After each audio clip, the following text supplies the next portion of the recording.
Assalamualaikum warahmatullahi wabarakatuh. Hai teman-teman, terima kasih telah mengklik video ini. Jangan lupa untuk menyimak dan menontonnya sampai selesai ya. Sebelumnya, perkenalkan, nama saya Stefani Kusuma Dewi.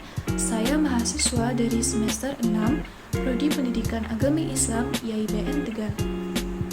Di sini saya akan menjelaskan seputar kurikulum Merdeka Belajar. Tentunya banyak dari teman-teman semua yang sudah mengetahui tentang apa itu kurikulum Merdeka Belajar. Namun, apakah kalian sudah tahu tentang pengertian kurikulum Merdeka Belajar lebih dalam, latar belakang, dan tujuan kurikulum Merdeka? Untuk itu, tonton video ini sampai selesai. Yang pertama, kita akan membahas tentang pengertian kurikulum Merdeka Belajar. Kurikulum Merdeka Belajar merupakan salah satu inovasi dalam pendidikan Indonesia yang bertujuan untuk mengembangkan potensi dan minat belajar siswa secara maksimal. Kurikulum ini didesain agar siswa dapat belajar sesuai dengan minat dan bakat mereka tanpa merasa terbebani oleh tuntutan akademik yang terlalu tinggi. Kurikulum ini, konten pembelajaran dirancang agar lebih optimal, memberikan waktu yang cukup bagi peserta didik untuk memahami konsep dan mengembangkan kompetensi.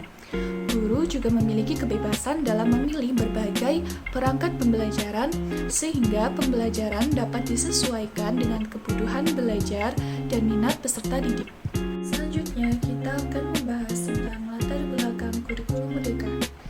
Kurikulum Merdeka Belajar dilatar belakangi oleh adanya hasil Program for International Student Assessment atau PISA yang menunjukkan bahwa 70 siswa berusia 15 tahun berada di bawah kompetensi minimal dalam memahami bacaan sederhana atau menerapkan konsep matematika dasar.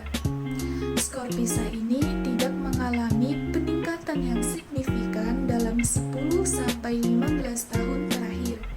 Selain itu, terdapat kesenjangan besar antar wilayah dan antar kelompok sosial ekonomi dalam hal kualitas belajar yang dipengaruhi oleh adanya pandemi COVID-19.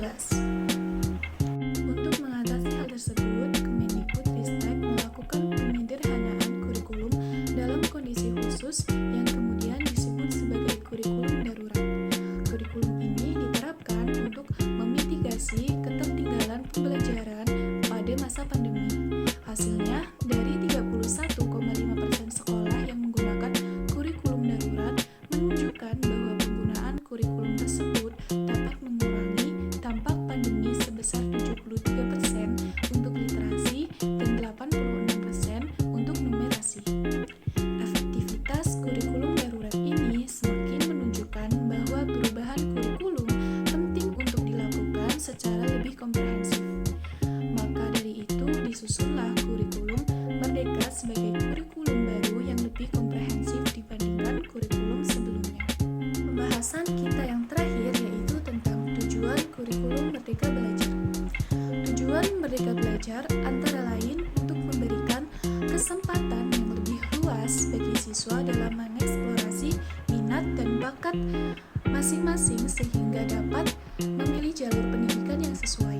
Hal ini akan menumbuhkan semangat belajar dan mendorong kemajuan bangsa.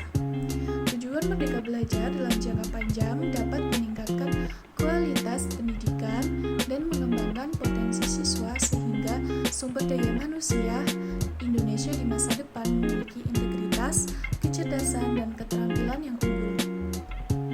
Selain itu, kurikulum Merdeka Belajar juga mempunyai tujuan utama, yaitu yang pertama meningkatkan kualitas pembelajaran dengan membuatnya lebih menyenangkan dan efektif. Ini dicapai dengan mengurangi beban materi dan memberi ruang bagi guru untuk berinovasi dalam metode mengajar. Selanjutnya, yaitu mengembangkan karakter siswa yang mandiri.